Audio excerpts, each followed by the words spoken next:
शिवाजी कोण होता या पुस्तकाचे प्रकाशक प्रशांत आंबी बुलढाण्याच्या दिशेने रवाना झालेत। आमदार संजय गायकवाडांनी आंबी यांना कोल्हापुरात येऊन मारण्याची भाषा केली होती।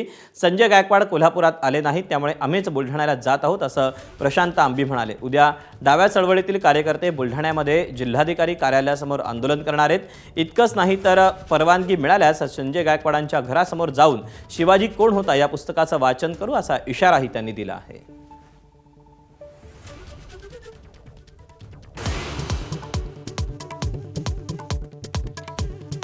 उष्णतेच्या लाटांनी होरपळला महाराष्ट्र। अमरावती वर्ध्यामध्ये पारा 46 अंशांत पार।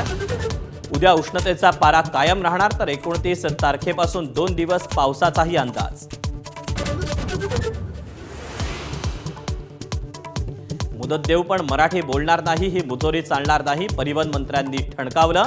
मराठी शिकण्यासाठी योग्य ती वेळ देणार। उद्या आरटीओ अधिकाऱ्यांसोबत परिवहन मंत्र्यांची बैठक।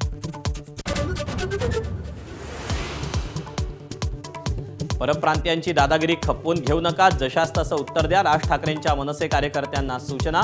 निरुपमांविरोधात आंदोलन करणाऱ्या कार्यकर्त्यांचाही सत्कार।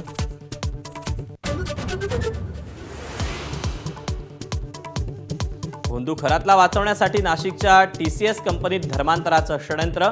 कॉफी विथ कौशिक कार्यक्रमात एमआयएम नेते इम्तियाज जलील यांचा गंभीर आरोप, तर भडकाऊ भाषण करणाऱ्या राणे बोंडेंवर कारवाईची मागणी।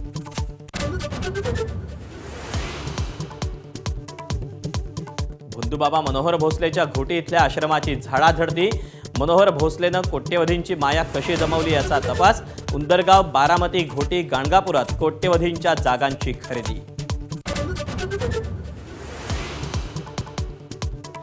नाशिकच्या मेडिकल कॉलेजमध्ये लिफ्ट कोसळून महिला कर्मचारी गंभीर जखमी। घटनास्थळी मुलाची धाव, परिस्थिती पाहून आक्रोश।